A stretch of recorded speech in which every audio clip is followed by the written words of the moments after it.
finally the sequel to one of the quintessential 90s horror films. But before we talk about it, I want to thank the sponsor of this video. This video is brought to you by the Ridge wallet. The Ridge is a new, sleek, modern take on the wallet that's there to replace your old, bulky wallet. It's sleek and compact in design, but also very fulfilling in execution. It holds 12 cards inside, cash on the back, more than enough room to hold any and all cards and content I have any use for, especially after I was like, I haven't used that since the Obama years. I don't even know what that is. Is that a depleted gift card? I use that to scrape frost off my windshield. It has over 30 colors and styles, including carbon fiber and burnt titanium. That quality means lifetime warranty, and you can try the Ridge wallet for 45 days. If you don't like it, return it, full refund. So click the link below, go to ridge.com/Johns, use promo code Johns, save yourself 10% off your Ridge wallet. And thank you once again to Ridge Wallet for sponsoring this video. I do appreciate it. All right, now here we go. All right, so don't say his name. Just saying.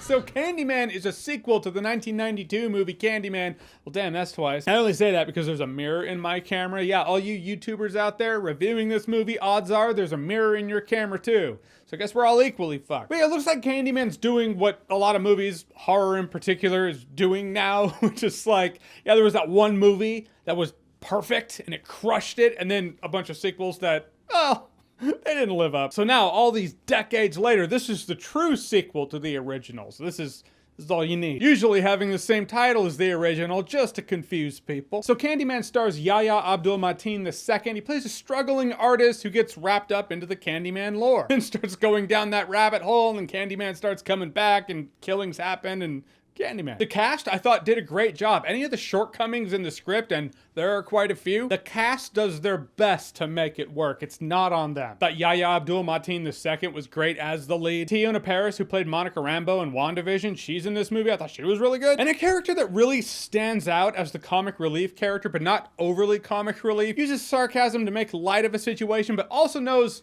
when it's just time to get the fuck out. Nathan Stewart Jarrett, he's a standout in this movie. What I liked about this movie from the get-go, I was like, it's beautiful. It visually is amazing. I thought director Nia DaCosta did a great job at making a visually compelling movie here. Whether it's the opening credits or any scenes with mirrors being a huge part of this movie. Anytime there was a mirror, I caught myself looking in the mirror, looking for Candyman, looking back or creeping in the background or something. Sometimes he was there, sometimes he wasn't. And any of the Candyman killings happening, I thought they used mirrors really well, where Candyman's invisible, but he's killing people. But anytime it's in front of a mirror, in the reflection, you do see Candyman. I thought that was really cool. And it took me back to Nightmare on Elm Street, where if someone's getting killed by Freddy Krueger, in the dream you see it happening, but in the real world, it's like, there's an invisible wraith, and this girl is not, why is she on the ceiling? And I used that last point about the mirrors and the killings to kind of segue into what didn't work so much for me. And that's the fact that the original Candyman, I can't help but compare this movie to the original Candyman, because I feel like this movie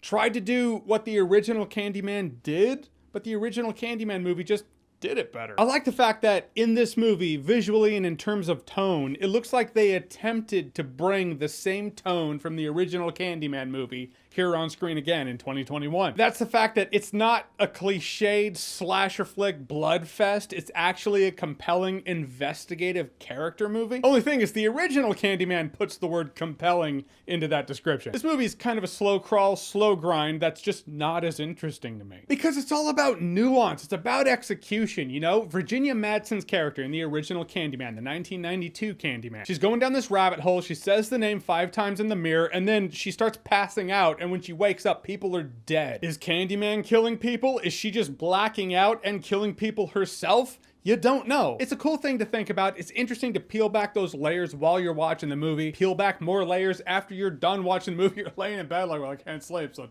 let me just unravel this movie in my head. This movie does none of that. From the first Candyman killing, I'm like, oh yeah, it's invisible Candyman killing people, and you see him in the reflection. The end of mystery. As cool as the mirror effects of invisible Candyman killing people, but you can see his reflection in the mirror was, I was like, oh, well, no mystery then. It's just kind of, that's what's happening. Also with social commentary, this movie seems so concerned about having its social commentary, but you can't have anyone miss it, so it's gonna have zero subtlety whatsoever. Social commentary in a movie is not a bad thing. Many movies have done it and stuck the landing. The original Candyman being one of them, but I felt the original Candyman did it in a way where it was cleverly woven into the plot. I mean, shit, you could write a thesis about what makes effective social commentary in a film. But if you want to boil it down to a sentence, because, you know, why not? It's fun to do. I would say it wouldn't be inaccurate to say that effective social commentary in a movie has to do with the subtlety or brevity of the illustration versus how hard it hits. This is one of the ways I feel the original Candyman absolutely excelled. Virginia Madsen's character talks about how her overpriced apartments and the apartments in Cabrini Green have the same layout because they were the same apartments. Then they remind you of that fact by location. You see her apartment and the apartments in Cabrini Green. Maybe you noticed it the first time you watched the movie. Maybe it's the second or third time. But you will eventually be like, oh wow, those are the same layout. Look at that. And it sticks with you a lot more when you let the audience get there on their own. It's like Inception. Not the movie, the concept. This new Candyman movie would just rather tell you some things. Like, oh yeah, gentrification happened in Cabrini Green. Moving on, I guess that's a big problem I had with this movie. In a world where a picture is worth 1,000 words, this Candyman movie would rather use 1,000 words to paint a picture than show you. And when it does want to show you stuff, it shows you the wrong stuff. It shows you too much and then ruins the nuance. The point is, in both situations, it lacks nuance. And it's not just the script and the film lacking nuance, it's also character development. There were moments in this movie where it was like, we need to have a backstory or a past, so we'll show a flashback of some sort. Like there's this one scene where this character gets a childhood flashback. It's like, ooh, that's a tragedy that happened with her father. Also, did you just kind of not have that? And then at a point like, hey, she needs a childhood flashback, so you have this one flashback and then that's that. And then, yeah, the third act of this movie happens.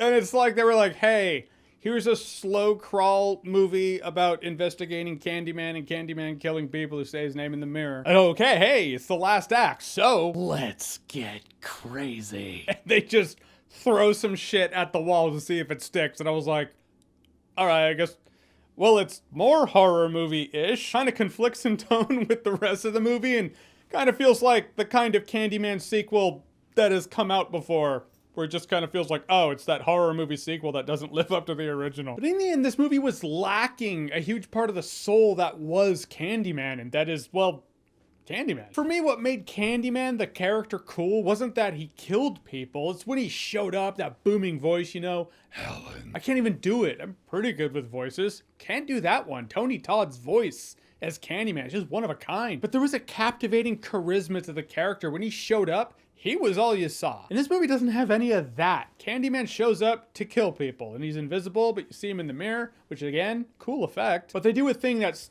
closely tied into their social message.